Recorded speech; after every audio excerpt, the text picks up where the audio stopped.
With the Renters' Rights Act now live, the property market in the UK has changed forever.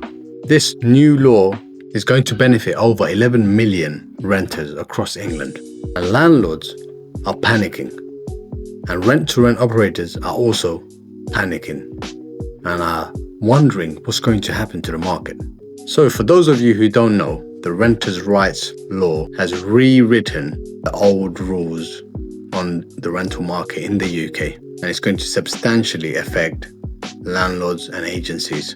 And it's the biggest challenge in the rental market for over 30 years. Landlords are left wondering what's going to happen in the near future and where's their surety for their usual buy-to-let properties. And what's happening is a lot of landlords and owners of properties are exiting the market because they have uncertainty and they are overwhelmed with the new rules and regulations. But in fact, for the rent-to-rent market, this is a huge opportunity. We haven't had this opportunity since 2020 when the COVID virus caused the whole lockdown across the UK. And I'm going to tell you why.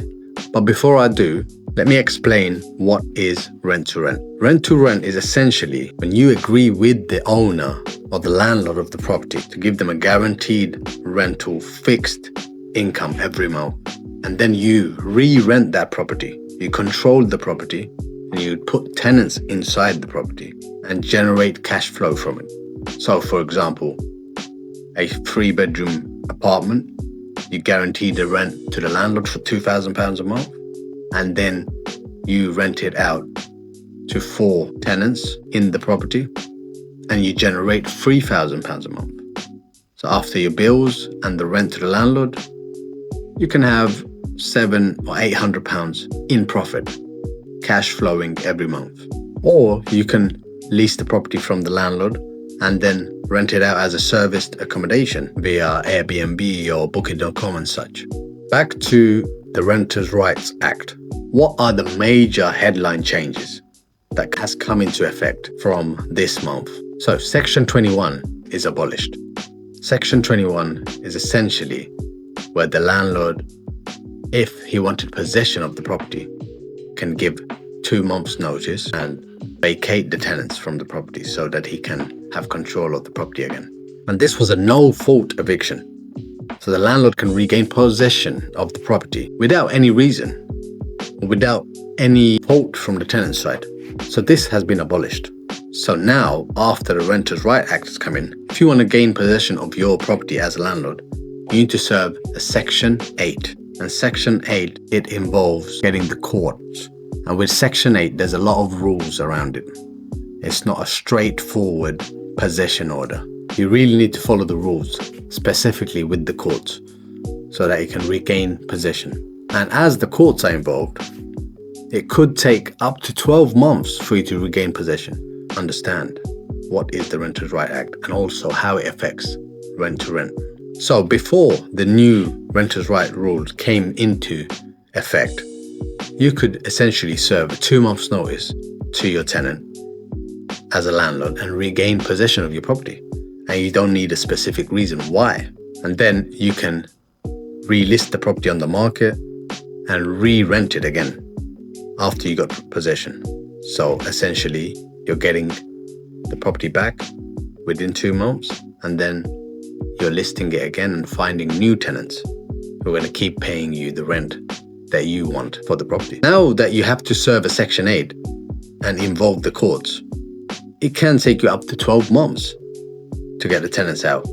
And in the worst case situations, you don't get paid the rent for 12 months if the tenants are withholding the rent. You can see why landlords are scared and exiting the market, because they've worked hard to buy their property and rent it out on a buy-to-let scheme, and now they have no guarantee that they can possess their property or gain possession of their property fairly quickly if they have a tenant which is not paying the rent, or if they for some reason wanted the property back. And as I'll explain later, or if they wanted to raise the rent price, if they feel it's fair to raise the rent. Now, rent to rent is a very simple process. You as landlord are renting your property to the rent-to-rent operator via the company and getting a guaranteed rental income every month without having to do the hands-on day-to-day running of the tenants and the property. So essentially you're having a hands-off cash flowing property without the risks of having to involve the courts to gain possession of your property, and without the risks of having no rent coming in for the property because the tenants have decided not to pay. And if the rent-to-rent operator or the company stops paying the rent to you, you can in fact take possession of the property very quickly, as is a company lease agreement.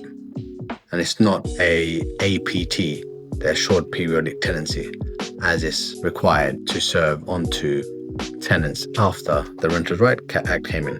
Previously, it was the AST, the short hold tenancy, but now it's the APT. Now you have to give, by law, an AP to every single tenant needs an APT contract, and the rules are much more strict. The rules are majority in the favor of the tenants. So rent-to-rent operators are very appealing for landlords, more appealing than it's ever been. Because previously, yes, the tenant could have got a bad tenant and had to wait 2 to 3 months of no rent before gaining possession of the property. But now that the rules have changed, it's even more risks involved for giving the property to a tenant on an APT. So now seeing a big increase in landlords who are interested in renting out their property to a company, to a rent-to-rent operator. I myself, in the last 2 months, have received over 80 properties, landlords inquiring and interested actively to give their property to a rent-to-rent operator. So you can imagine the thousands of properties and landlords who are looking to rent their property out to a rent-to-rent operator. So this is where the opportunity and the massive advantage comes at this time where the legislations have changed. So second change in the Renters' Right Act, the second law change is a fixed term tenancy. So previously, before the Renters' Right Act came in, you could rent your property out as a landlord to a tenant for 12 months and be sure that the tenant will stay in the property for 12 months and you'll get your rent paid over 12 months. And if the tenant wanted to move out, they could give you a bit of notice, but you'll have enough notice to find a new person. So now, instead of you being sure that you have a new tenant moved in today and they've got a 12-month contract or a 6-month contract and they're going to stay in the property until they let you know otherwise, and most likely they will stay the whole duration because they're in a contract.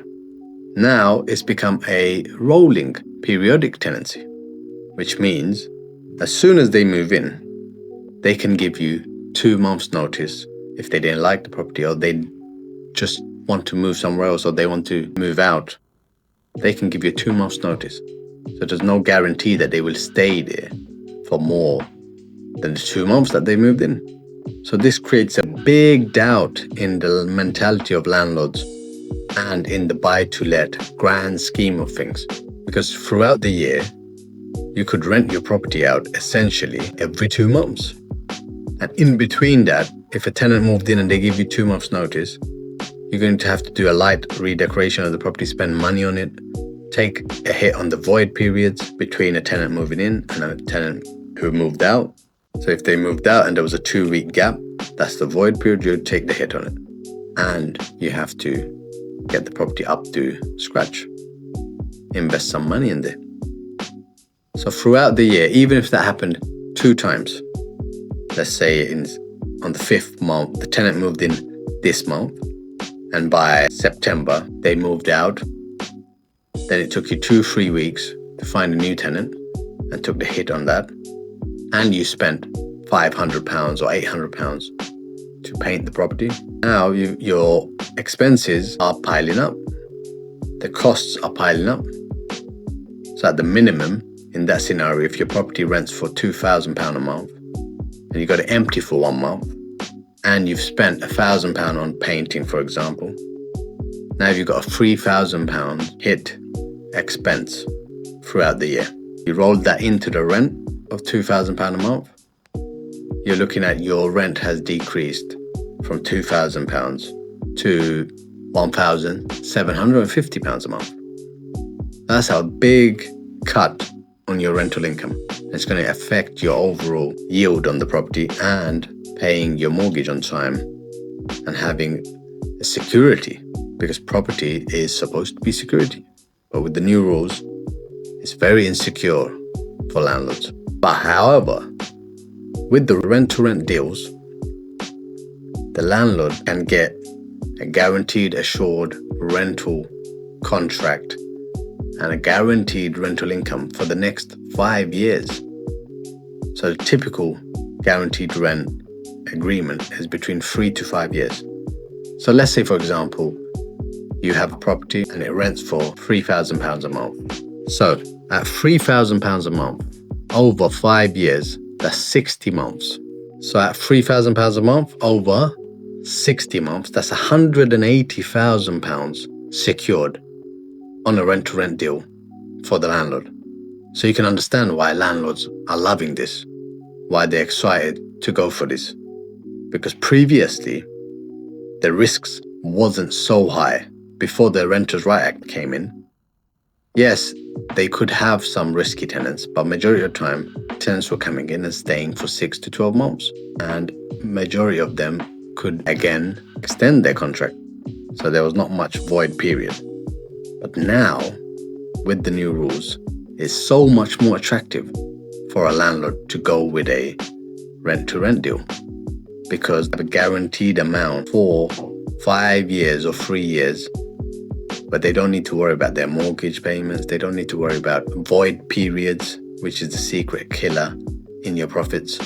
And they don't need to worry about continuously refurbishing the property. So you can see, instead of, let's say, a landlord renting his property out to a private tenant for £3,000 a month, and then on month 8, the landlord gives 2 months notice, and month 10, they vacate. Now the property is empty. Now the landlord has to spend good money on refurbishing it, because many of the times when people have been living there, you definitely need to repaint it, and you may need to change furniture. You may need to change appliances. Not all the time, but it's possible. And many things you cannot charge the tenant for. So let's say they moved out on month 10, and then it takes you another month to refurbish it and get it ready and list it with agencies. That costs you money. So 1 month, that's £3,000 in expense. Then another, let's say, for example, £1,000 on refurbishing and getting the property up to scratch. That's £4,000 in total. Then you've got agency fees. Don't forget about that.